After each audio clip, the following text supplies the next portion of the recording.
As ocupações de estudantes em escolas e universidades públicas de todo o país foram o principal tema de debate no plenário da Câmara ontem à tarde. Vereadores têm opiniões diversas sobre o assunto.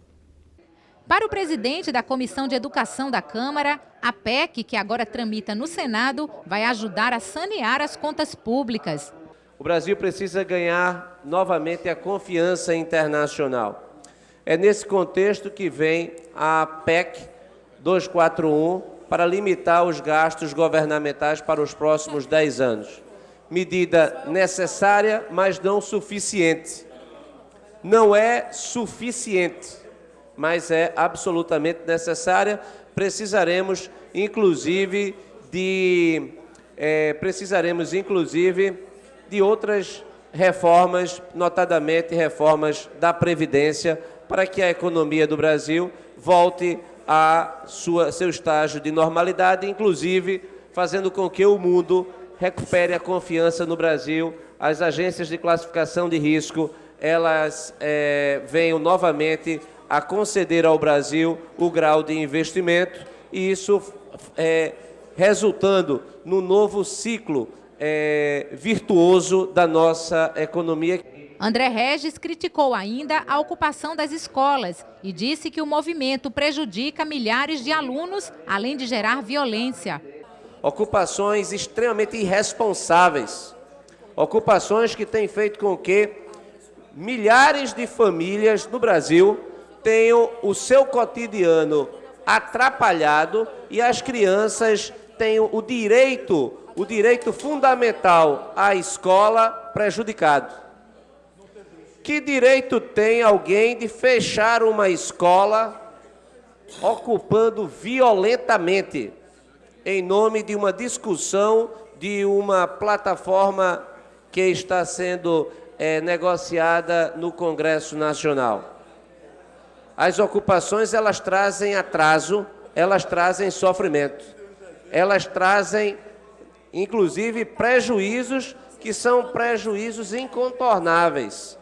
Inclusive, não apenas as ocupações nas escolas, as ocupações nas ruas, nas estradas, irresponsáveis que, por meia dúzia de pessoas, fecham uma estrada, impedindo, inclusive, que uma ambulância chegue a um hospital.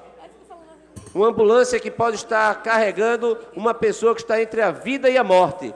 Questão de uma fração, 1 minuto, 2 minutos podem salvar uma vida, e a pessoa está preso numa BR em decorrência da irresponsabilidade daqueles que não pensam no bem comum e sim apenas da manutenção dos seus privilégios.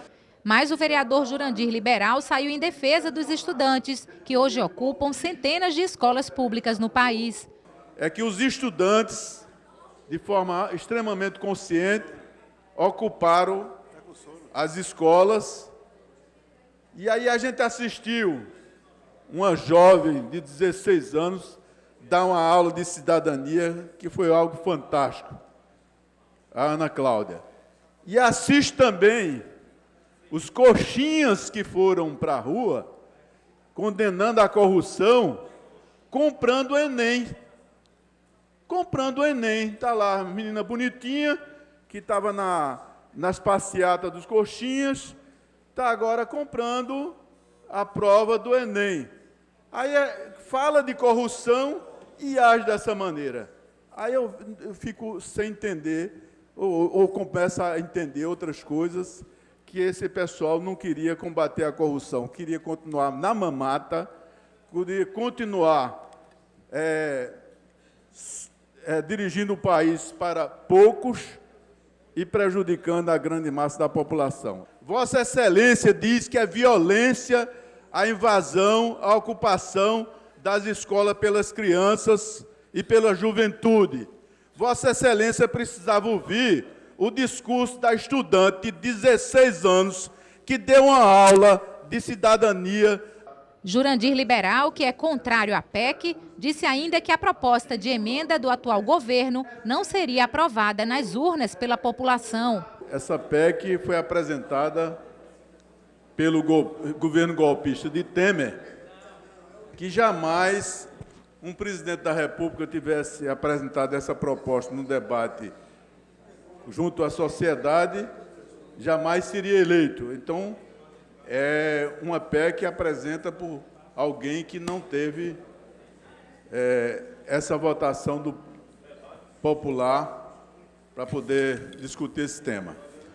E eu quero destacar, eu pedi a atenção dos nobres vereadores que pudessem aprofundar o debate sobre essa matéria, porque ela atinge exatamente a população mais necessitada do Brasil, ou seja, aqueles que precisam da saúde, que precisam da educação, onde as verbas serão reduzidas nessa área, posto que o governo só vai poder gastar aquilo que for correspondente à inflação do ano anterior. Nesse sentido, os primeiros que serão prejudicados são aqueles ligados à Previdência. Depois vem os servidores públicos, que não terão reajuste salarial, vão ser congelados por 20 anos, uma vez que toda a observação ela volta. Primeiro, a Previdência ele não pode reduzir.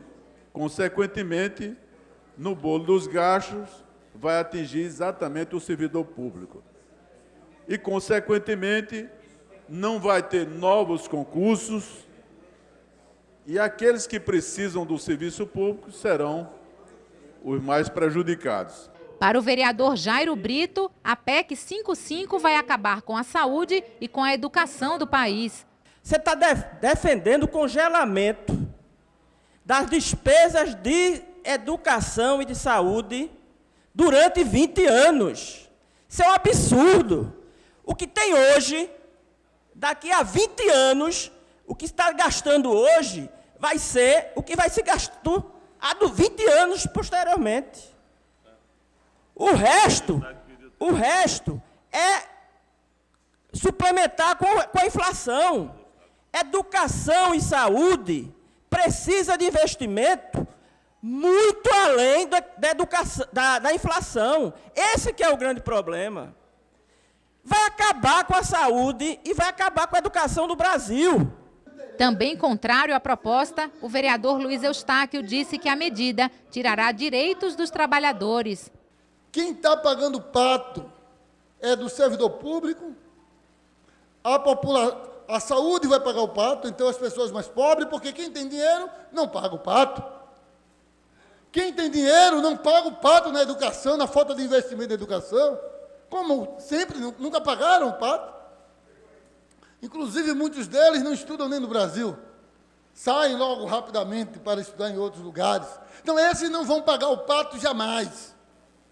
Quem paga o pato são os servidores públicos, tendo congelado seus salários. Então, nós estamos diante de um desafio muito grande.